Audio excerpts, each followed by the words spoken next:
चलिए, तो अब जो है हम क्वेश्चन नंबर 6 को डील कर चुके हैं। अब 7वां नंबर क्वेश्चन देखते हैं। सातवां नंबर क्वेश्चन है 11.236564। यहाँ पे देखिए 564 पे क्या है, रैकरिंग है। तो मतलब कि 564 जो है रिपीट होके आने वाली है, तो हम इसको क्या कहेंगे, आवर्ती। तो हम बताए थे आवर्ती वाला जो है संख्या किस में जाएगा, दशमलव प्रसार जिसका आवर्ती होगा वो चला जाएगा आपका परिमेय संख्या के अंतर्गत। अर्थात इसका आंसर क्या हो जाएगा, इसका आंसर हो जाएगा परिमेय संख्या। अर्थात 7 का आंसर क्या होगा, परिमेय संख्या। चलिए अगला क्वेश्चन देखते हैं। अगला क्वेश्चन क्या है, √3/√12 है। अब चलिए √3/√12। अब हम इसको सोल्यूशन करेंगे। √3 है तो √3।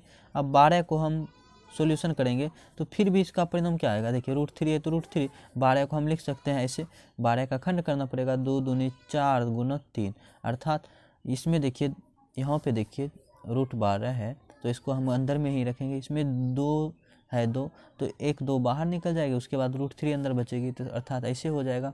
तो ये √3 का ख़त्म हो जाएगी। उसके बाद आपका हो जाएगा 1/2।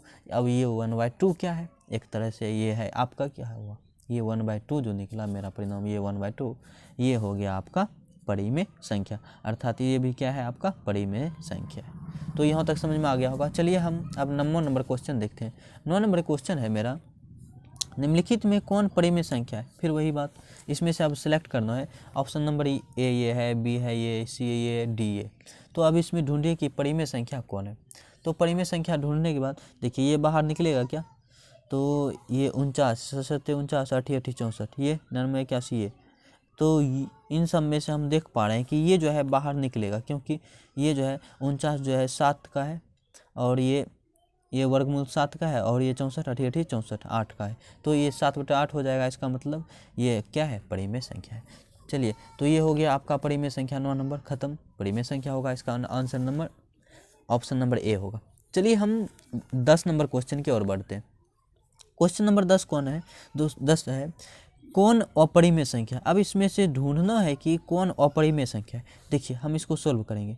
तो 36 है तो के 36, और 64 है तो 80, 80, 64, ये निकल गया बाहर, ये परिमेय संख्या हो गया। ये 1/9981, ये भी परिमेय संख्या। ये मेरा जो है 3 नंबर अपरिमेय संख्या है, क्योंकि ये √2/√3 है। मतलब ये रूट के अंदर है 2/3, तो ये बाहर नहीं निकल सकता है। लेकिन फिर आगे जो है ये ऑप्शन नंबर डी, यहाँ पे हम देखते हैं तो ये भी बाहर निकल जाएगी। 7 49 9/7 हो जाएगा। तो ये भी परिमेय संख्या, ये भी परिमेय, ये भी परिमेय। लेकिन रूट अंडर 2/3 जो है ये क्या है, अपरिमेय संख्या है। इसका मतलब 10 का आंसर क्या होगा, सी। चलिए अगला क्वेश्चन की ओर हम आगे बढ़ते हैं। अगला क्वेश्चन है 11 नंबर, कौन अभाज्य संख्या है। अभाज्य संख्या, चलिए यहाँ पे आता है अभाज्य संख्या किसे कहेंगे। सबसे पहले बात ये जानना जरूरी है कि अभाज्य संख्या किसे कहेंगे। हम बताए थे आपको, अभाज्य संख्या उन संख्या को कहेंगे जो एक बताए थे भाज्य संख्या, दूसरा बताए थे अभाज्य संख्या। अभाज्य संख्या उसे कहेंगे जिसमें एक और स्वयं से भाग लगता है, ठीक, उसे हम क्या कहेंगे, अभाज्य संख्या। तो यहाँ पे आप देख पा रहे होंगे कि 11 ऐसा है जिसमें कि 1 से भी भाग लगता है और स्वयं 11 से ही भाग लगता है, और किसी संख्या से इसमें भाग नहीं लगता है। तो इसका मतलब ये मेरा जो है 11 का क्या हो जाएगा, सी आंसर। अर्थात option number C is correct. 11 का आंसर 11 हो रहा है ना। चलिए अगला हम क्वेश्चन की ओर आगे बढ़ते हैं। चलिए 12 नंबर क्वेश्चन है। देखिए पाई है, ये तो आप खुद जानते हैं पाई क्या है। पाई है आपका अपरिमेय संख्या, लेकिन पाई का मौन क्या है, परिमेय संख्या होता है। पाई का मौन होता है 22/7, जो कि p/q के रूप में है, इसीलिए ये क्या हो जाएगा, आपका परिमेय संख्या हो जाएगा। लेकिन पाई क्या होगा, पाई होगा आपका अपरिमेय संख्या। चलिए क्वेश्चन नंबर 13 की ओर बढ़ते हैं। 13 नंबर क्वेश्चन क्या है, अपरिमेय संख्या है। इसमें से अब ढूंढिए कि अपरिमेय इसमें से कौन है। तो ये तो परिमेय है, ये 20 जो है बाहर नहीं निकल सकता है। और इधर हम देख पा रहे हैं कि 25 भी बाहर निकल जाएगी। इधर डी नंबर में है 49, सॉरी हाँ 49 है, 49 भी बाहर निकल जाएगा, 25 भी बाहर निकलेगा। देखिए 49 जो है 7 49 25 25 5, इसका ये 3 निकलेगा। लेकिन ये जो है ऐसा जो कि बाहर नहीं निकलेगा, इसका मतलब ये आंसर हो जाएगा। अर्थात अपरिमेय संख्या यही है, ठीक। तो 13 का आंसर क्या होगा, 20 होगा, ठीक। आंसर 20 होगा, जो कि ये एक अपरिमेय संख्या है। चलिए अब हम 14 नंबर देखते हैं। 1440 में 2 का घात है। अब 2 का घात मतलब हम क्या करेंगे, ये 1440 जो है इसका हम खंड करेंगे। देखिए खंड करते हैं, 1440 है ना, इसका खंड करते हैं। तो ऐसे हम खंड करेंगे तो उसमें देखेंगे कि 2 कितने बार आता है। ठीक, तो 36 दूनी 72, 0 फिर 2 से 18 दूनी 36, फिर 2 से 9 दूनी 18, फिर करेंगे 2 से 45 और 9 पचे 45। इसका मतलब हम मेरा जो है 1 2 3 4 5, यहाँ पे कितना 2 आया, 5 2 आया, तो अर्थात 2 पे पावर 5 गुना ये 9 गुना 5। तो इसका मतलब 2 पे पावर कितना होगा, इसी को कहा जाता है 2 का घात। 1440 में 2 का घात कितना होगा जी, 5 होगा। इसका आंसर क्या होगा, 5। चलिए अब रूट 18 का परिमेयीकरण होगा। अब यहाँ पे देखिए क्वेश्चन क्या है, रूट 18 जो है इसका परिमेयीकरण क्या होगा। 18 को खंड कीजिए तो एक बार, तो 9 दूनी 18, सॉरी, तो इसका आंसर क्या होगा, रूट 18 का परिमेयीकरण होगा। इसका हम परिमेयीकरण करेंगे तो क्या होगा, इसका परिमेयीकरण मतलब होता है कि रूट 18 में रूट 18 से परिमेयीकरण करेंगे तो इसका परिणाम क्या आएगा, इसका परिणाम 18 आ जाएगा। एक क्वेश्चन ऐसा भी रहता है कि जो है जैसे कि रूट 100, चलिए क्वेश्चन आगे आएगा इस टाइप का क्वेश्चन, चलिए देखेंगे आगे। तो एक मेरा इसमें और क्वेश्चन है, क्वेश्चन नंबर है आगे अगला, इसका 15 का आंसर क्या होगा, 15 का आंसर हो जाएगा आपका 18। चलिए क्वेश्चन नंबर 16 की ओर बढ़ते हैं। परिमेय संख्या होता है, परिमेय संख्या क्या होता है यदि उसका दशमलव प्रसार होगा। देखिए परिमेय संख्या में बतलाए थे दशमलव प्रसार होना चाहिए या तो सौंत या तो आवर्ती। इसका मतलब सौंत भी होना चाहिए, आवर्ती भी होना चाहिए। तो ऑप्शन तो हाँ, चलिए ऑप्शन नंबर डी की ओर बढ़ते हैं। ऑप्शन नंबर डी में क्या है, ए एवं बी दोनों, क्योंकि देखिए ए में क्या है सौंत, बी में क्या है आवर्ती। हम क्या बतलाए थे आपको वीडियो में कि परिमेय संख्या उसे कहेंगे जिसका दशमलव प्रसार जो है सौंत हो और आवर्ती हो। तो ये सब हो गया क्वेश्चन 16 क्वेश्चन टिल। अब चलते हैं अगला क्वेश्चन देखते हैं। अब आगे क्या क्वेश्चन है उस पर देखते हैं। ठीक, क्वेश्चन नंबर यहाँ पे देखिए, ये तो डील करवा चुके हैं आपको। रूट 2 क्या है, रूट 2 क्या है, रूट 2 एक अपरिमेय संख्या है। इसका आंसर क्या होगा, बी होगा। चलिए अगला क्वेश्चन देखते हैं। सह अभाज्य संख्या का मौसा कितना है, सह अभाज्य संख्या। पहले तो ये जानना चाहिए, सह मतलब याद रखिए, सह मतलब होता है जोड़ा, सह मतलब क्या होता है, जोड़ा। ठीक, जोड़ा मतलब 2 संख्या। ठीक, कितना संख्या, 2 संख्या। तो अभाज्य संख्या, यहाँ पे अभाज्य संख्या 1, तो अभाज्य संख्या किसे कहेंगे, वैसी संख्या जिसमें 1 से और स्वयं से भाग लगे। ठीक, क्या क्या चीज़ से, 1 से और स्वयं से भाग लगे। तो हम देखते हैं 3 होगा, 5 होगा, 7 होगा, 9 होगा, 11, सॉरी 9 नहीं होगा, आपका हो जाएगा 11, 13, 17, ऐसे करके चलिएगा। इसमें देखिएगा कि जिसमें एक और स्वयं से भाग लगता है उसी को हम क्या कहेंगे, अभाज्य संख्या। तो ये सब इसका एग्जाम्पल रहा। अब कहिए यहाँ पे क्वेश्चन था, यहाँ पे क्वेश्चन है सह अभाज्य हम क्या बतलाए, ये सह अभाज्य मतलब हम क्या बतलाएं, सह मतलब होता है जोड़ा, अभाज्य मतलब अभाज्य संख्या का जोड़ा। चलिए हम 2 अभाज्य संख्या ले लेंगे, तो 3 और 5, ये हो गया सह अभाज्य संख्या। तो अब 3 और 5 का HCF निकाल के चेक कीजिए। तो HCF इसका क्या होगा, महत्तम समवर्तक जिसको आप बोलते हैं मौसो, इसका मौसो हो जाएगा 1। तो इसका मतलब इसका आंसर क्या हो जाएगा, option number C is correct answer. ठीक, चलिए अब हम आगे देखते हैं। तो इसका आंसर क्या हो जाएगा, आपका हो जाएगा answer number, sorry option number C, इसका आंसर 1 होगा। ठीक, चलिए एक आ गया क्वेश्चन फिर उसी टाइप का। रूट 125 का परिमेयकरण का गुणांक, वहां पे था परिमेयकरण का परिणाम, यहाँ पे परिमेयकरण का गुणांक, थोड़ा सा क्वेश्चन में अंतर है। ठीक, तो इस क्वेश्चन से आपको कन्फ्यूजन नहीं होना है। चलिए क्वेश्चन नंबर में क्या, क्वेश्चन देखिए क्या कर रही है, क्वेश्चन कह रही है रूट 125 का परिमेयकरण का गुणांक क्या होगा। तो हम सबसे पहले 125 का हम क्या करेंगे, खंड करेंगे। तो क्या होगा, 5 गुना 5 गुना 5। तो आपको पता है 2 5 है तो 1 5 बाहर आ जाएगी, अंदर में 1 5 बचेगा। अब 5 ये रूट 5 है, अब रूट 5 में क्या चीज़ से गुना करेंगे, तो ये परिमेय संख्या। परिमेयकरण मतलब होता है किसी संख्या को, किसी अपरिमेय संख्या को परिमेय संख्या में बदलना। परिमेयकरण क्या है, परिमेयकरण है किसी अपरिमेय संख्या को परिमेय संख्या में बदलना ही परिमेयकरण कहलाता है। चलिए तो यहाँ पे क्या है, रूट 5 है। रूट 5 में अब सोचिए 125 का मतलब हुआ 5√5। इसमें आप सोचिए क्या चीज़ से गुना करेंगे तो ये परिमेय संख्या हो जाएगा, अर्थात ये तो है ही, तो इसका मतलब हमें पता चल रहा है कि √5 से इसमें हम गुना करेंगे तो ये क्या बन जाएगा, आपका परिमेय संख्या बन जाएगा। तो आपका इसका आंसर क्या हो जाएगा, इसका 3 का आंसर क्या हो जाएगा, तीसरा का आंसर हो जाएगा ऑप्शन नंबर डी। ठीक, क्योंकि हम इसमें √5 से गुना करेंगे तो ये क्या बन जाएगा, परिमेय संख्या बन जाएगा। चलिए अगला क्वेश्चन की ओर देखते हैं। अगला क्वेश्चन है आपका चौथा नंबर क्वेश्चन। चौथा नंबर क्वेश्चन है 2, 10 और यहाँ पे क्वेश्चन मिस्टेक हुई है, 20 होना चाहिए। ठीक, 2, 10, 20, 20 का मौसो तथा लौसो का अनुपात होगा। चलिए यहाँ पे देखिए क्वेश्चन है मौसो और लौसो का अनुपात। पहले हमें क्या, मौसो मतलब HCF, उसके बाद अनुपात LCM, अर्थात आपका इसका मतलब हुआ HCF बटा LCM। कभी कभी कोई एग्जाम में रहता है कि कोई क्वेश्चन रह सकता है आपको LCM अनुपात HCF, इससे कन्फ्यूजन नहीं होना है। इसका मतलब हुआ LCM बटे HCF, आपको ज्ञात कर लेना होगी आंसर। तो चलिए यहाँ पे आपको ये पूछा गया है HCF अनुपात LCM, तो हम यहाँ पे देखेंगे 2, 10, 20 है, तो हम क्या करेंगे 2 का, 10 का और 20 का, इन दोनों का, इन सभी का हम क्या करेंगे, सबसे पहले हम लघुत्तम और महत्तम निकाल लेंगे। तो आप इसका लघुत्तम निकालिए और महत्तम निकालिए।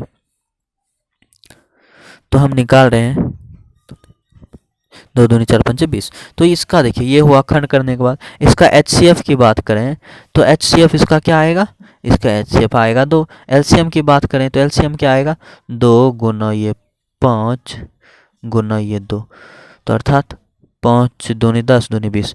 LCM आया 20 और HCF आया 2। तो यहाँ पे हमें क्वेश्चन कर रही है कि 2, 10, 20 का मौसो तथा लौसो का अनुपात है, अनुपात कितना होगा, तो हम तो निकाले HCF मेरा आया 2, तो 2, LCM कितना आया 20, तो इसको कट कीजिए 1/10, अर्थात 1/, ये यहाँ पे देखिए 1/ कितना आया 10 आया। तो आप इसको अनुपात में लिखिए तो 1/10, अर्थात 1/10 होगा इसका आंसर। तो इसका आंसर क्या हो जाएगा 1/10, अर्थात option number B is correct answer. चलिए अब अगला क्वेश्चन देखते हैं, क्वेश्चन नंबर 5। क्वेश्चन नंबर 5 है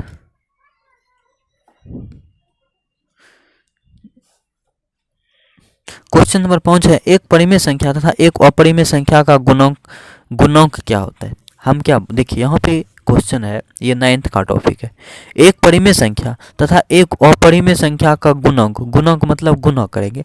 अब आप सोचिए एक परिमेय संख्या ले लेंगे 2 और एक अपरिमेय संख्या √2, इन दोनों को गुना करेंगे तो क्या आएगा परिणाम 2√2, इसका मतलब अपरिमेय संख्या। तो इसका आंसर क्या हो जाएगा अपरिमेय संख्या। ये आपको याद रखना पड़ेगा, परिमेय संख्या में अपरिमेय संख्या से गुना करें, भाग करें, जोड़ें या कुछ भी करें तो उसका परिणाम ही आएगा हमेशा अपरिमेय संख्या आएगा। तो ये रहा क्वेश्चन। अगला क्वेश्चन देखते हैं।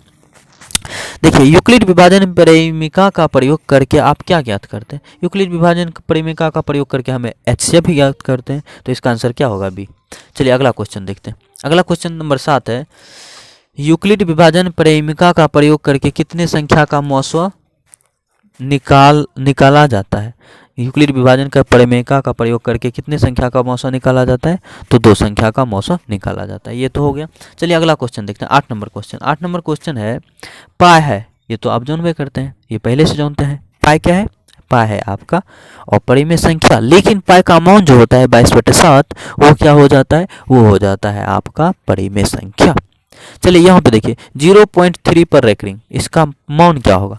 तो हम क्या बतलाए थे उसमें बतलाए थे 0.3 पर रेकरिंग है, तो इसका मतलब क्या होगा, जितना अंक पे रेकरिंग होगा उतना 9 होगा, तो अर्थात 9 होगा नीचे में और 3 है तो ऊपर में 3, इसको कट कीजिए 1/3, क्या हो जाएगा,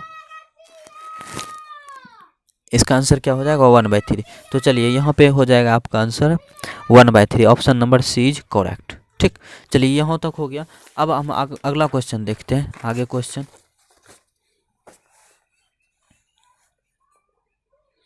चलिए आगे क्वेश्चन है 2 लगातार प्राकृत संख्या का मौसो होता है।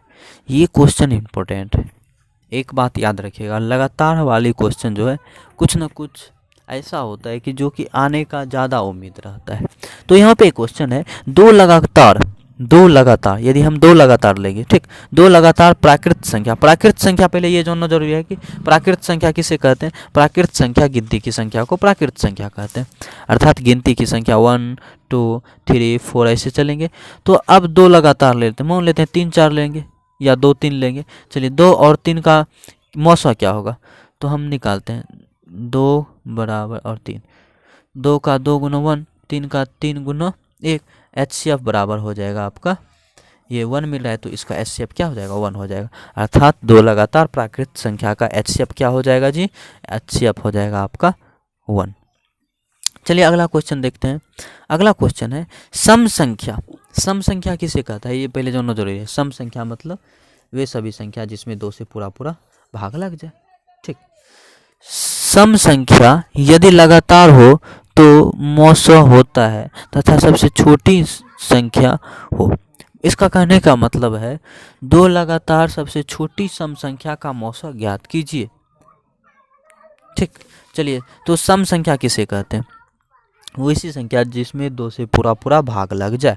तो ये कहाँ से स्टार्ट होगी, 2 4 6 8 10 ऐसे चलेगा। तो सबसे छोटा सम संख्या 2 लेना है, 2 लेना है, एक ले लेंगे हम 2, एक ले लेंगे 4। अब इन दोनों का हमें ज्ञात करना है HCF। HCF मतलब महत्तम समवर्तक, इसका होगा 2 गुना 1 और इसका करेंगे तो 2 गुना 2। अब HCF क्या हो जाएगा, HCF आ जाएगा, जो मिलता है उसी को लेते हैं, तो इसका HCF हो जाएगा 2। तो इसका आंसर अब देखते हैं क्या होगा। तो दो लगातार प्राकृत संख्या का मौसा क्या होगा, आंसर नंबर ए अर्थात 2 होगा, ठीक। Option number A is correct.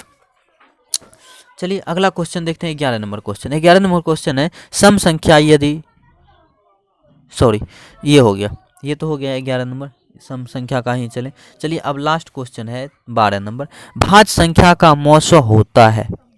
अब चलिए भाज्य संख्या क्या है, ये भी हम बता चुके हैं वीडियो में। आप यदि आप ये नहीं जानते हैं भाज्य संख्या, अभाज्य संख्या, सम संख्या, सह संख्या, विषम, ये सब जो है हम वीडियो में बना चुके हैं, आप जो है जाके देख सकते हैं।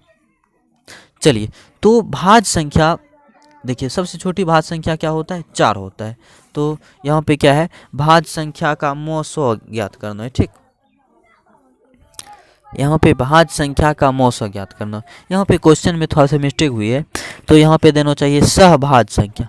क्या देना चाहिए, सहभाज्य संख्या। सहभाज्य संख्या का मौसा होता है। अब सह मतलब होगा जोड़ा, तो जोड़ा वाला 2 संख्या ले लेते हैं, सहभाज्य संख्या 4 ले लेते हैं और 6 ले लेते हैं, 4 और 6।